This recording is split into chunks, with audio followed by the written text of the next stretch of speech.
Right ఇక హైదరాబాద్ లో ప్రభుత్వ ఆస్తులు చెరువులు పరిరక్షణే ధ్యేయంగా ఏర్పడ్డ హైడ్రా దూకుడు పెంచింది. ఈ నేపథ్యంలోనే బంజారా హిల్స్ లో హైడ్రా ఆక్రమణల కూల్చివేతలు చేపట్టింది. ఇక బసవతారకం క్యాన్సర్ ఆసుపత్రి సమీపంలో కూల్చివేతలు చేపట్టింది. ప్రభుత్వ స్థలంలో ఉన్న ఆక్రమణలను హైడ్రా అధికారులు తొలగిస్తున్నారు. బసవతారకం ఆసుపత్రి సమీపంలో ఉన్న జలమండలికి చెందిన స్థలంలో ఆక్రమణలపై స్థానికులు హైడ్రాకు ఫిర్యాదు చేశారు. ఇక 5 ఎకరాల 750 కోట్ల విలువైన ప్రభుత్వ స్థలంలో ఆక్రమించుకున్నారని వారు ఆరోపించడంతో రంగంలోకి దిగిన హైడ్రా కూల్చివేతలు చేపట్టింది. ఇక భారీ పోలీసు బందోబస్తుల మధ్య జేసీబీలతో హైడ్రా అధికారులు ఆక్రమణల కూల్చివేతలు చేపట్టారు. హైదరాబాద్ లో ప్రభుత్వ ఆస్తులు చెరువులు పరిరక్షణే ధ్యేయంగా ఏర్పడ్డ హైడ్రా దూకుడు పెంచింది. ఇక ఈ నేపథ్యంలోనే బంజారా హిల్స్ లో హైడ్రా ఆక్రమణల కూల్చివేతలు చేపట్టింది. బసవతారకం క్యాన్సర్ ఆసుపత్రి సమీపంలో కూల్చివేతలు చేపట్టింది. ప్రభుత్వ స్థలంలో ఉన్న ఆక్రమణలు హైడ్రా అధికారులు తొలగిస్తున్నారు.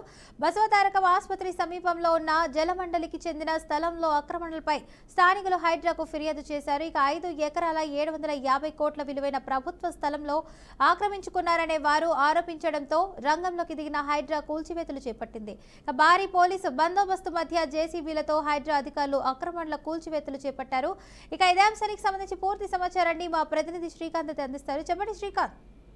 రైట్ ఫాతిమా, ఏదైతే బంజారా హిల్స్ లో హైడ్రా కూల్చివేతలు మరొకసారి దూకుడు పెంచిందని చెప్పుకోవాలి. అక్కడ బసవతారకం క్యాన్సర్ ఆసుపత్రి సమీపంలో ఉన్నటువంటి ఏదైతే ఆక్రమణకు గురైన 5 ఎకరాల స్థలం ఏదైతే ప్రభుత్వ స్థలం ఏదైతే ఉందో దాదాపు అది 750 కోట్ల విలువైన ప్రభుత్వ స్థలం కూడా తెలుస్తా ఉంది. అయితే ఆక్రమణ తొలగింపు అనేది భారీ పోలీసుల బందోబస్తును కూల్చివేతలు చేపట్టినట్టుగా హైడ్రా చెప్పినట్టుగా తెలుస్తా ఉంది. అయితే దీనికి సంబంధించి ఒకసారి ఏదైతే స్థలము ఆ ఆక్రమణ వివరాలకు సంబంధించి ఒకసారి క్లియర్ గా చూసుకుంటే కనుక బసవతారకం క్యాన్సర్ ఆసుపత్రి సమీపంలోని ఏదైతే HMWSSBకి చెందినటువంటి ఈ భూమి ఏదైతే ఉందో దీనికి సంబంధించి అక్కడ కూడా అందులో ఒక ఎకరం కూడా డ్రింకింగ్ వాటర్ రిజర్వాయర్ కూడా ఉన్నట్టు తెలుస్తా ఉంది. ఈ బంజారా హిల్స్ భూభాగాలకు సంబంధించి తాగునీరు సరఫరా చేస్తున్నట్టు కూడా తెలుస్తుంది. ఈ ప్రాంతంలో కొన్ని ఆక్రమణలు ఉన్నట్టుగా గతంలో ఎప్పుడైతే రిపోర్ట్లు వచ్చో అప్పటి నుంచి కూడా వీళ్ళు చర్యలు తీసుకోవాలనే నెపంతో అన్ని డీటెయిల్స్ అని తీసుకునే ప్రయత్నంలో ఇంతగా ఆలస్యం చెందినట్టు కూడా తెలుస్తుంది. అయితే అక్కడ అక్కడ వచ్చిన రూమర్స్ అలాగే హైడ్రా చర్యలు కూడా చూస్తే కనుక 2024 డిసెంబర్ లో హైడ్రా అధికారులు ఈ ప్రదేశాన్ని సర్వే చేసినప్పుడు భూమి ఆక్రమణలు కూల్చివేత జరుగుతున్న రూమర్స్ కూడా చాలా వ్యాప్తి చెందాయి. కానీ అది HMWSSB మేనేజింగ్ డైరెక్టర్ సుధాకర్ కూడా దానికి సంబంధించి స్పష్టంగా చెప్పడం ప్రయత్నం చేశారు. ఇది తప్పుడు సమాచారం అంటూ కూడా అప్పుడు దాన్ని ఖండించే ప్రయత్నం కూడా చేశారు. అయితే వాటర్ బోర్డు భూమి సురక్షితంగా ఉంది, ఎటువంటి కూల్చివేతలు జరగలేదు అంటూ కూడా క్లియర్ గా కూడా చెప్పిన నేపథ్యంలో ఈ రూమర్స్ హైడ్రా సర్వే వల్ల వ్యాప్తి చెందినట్టు కూడా అక్కడ ఆరోపణలు కూడా వినిపించాయి. కానీ నిజానికి ఆక్రమణ తీర్చబడలేదు అనేది కూడా తెలుస్తుంది. అయితే ఇక్కడ విలువ ఆ భూమికి సంబంధించి విలువ చూస్తే దాదాపు 750 కోట్ల విలువ చేసే భూమికి అంటే ఈ భూమి బంజారా హిల్స్ ప్రీమియం ప్రాంతం అంతా కూడా చాలా విలువ చేసే భూమిని కూడా చెప్పుకోవాలి.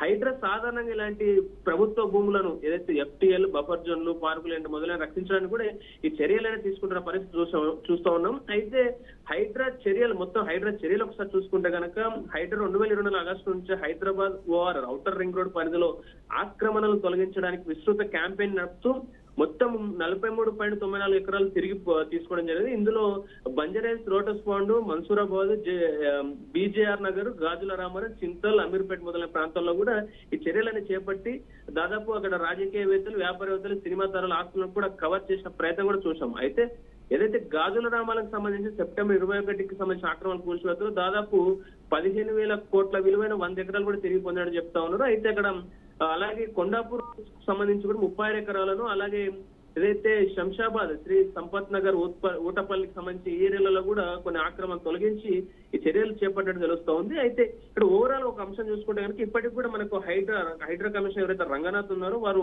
ఇంతటితోనే ఆగదు, ఇక్కడితోనే ఆగదు. ఇక్కడ నాలాలపై కూడా నాలాల ఆక్రమణలకు కూడా తొలగించే ప్రయత్నం కూడా చేస్తా ఉన్నాం. నాలాల పునరుద్ధరణ కూడా త్వరలో నోటిఫికేషన్ ఇచ్చే అవకాశం ఉంది, ఇస్తాం కూడా కూడా చెప్పే ప్రయత్నం చేస్తారు. అలాగే 9 నెలల్లో నాలాల పునరుద్ధరణ ప్రక్రియ పూర్తి చేసి హైడ్రా కాపాడిన ఆస్తుల విలువ దాదాపు రూపాయలు ఏదైతే 50,000 కోట్లకు పైన ఉన్నట్టు కూడా ఇప్పుడు ఈ నాలాలకు కూడా మేము పునరుద్ధరణ ప్రక్రియ చేపట్టి దాని నుంచి కూడా మేము ప్రభుత్వ ఆస్తులు కాపాడతామంటూ కూడా హైడ్రా రంగనాథ్ చెప్పొచ్చే ప్రయత్నం చేస్తా ఉన్నారు.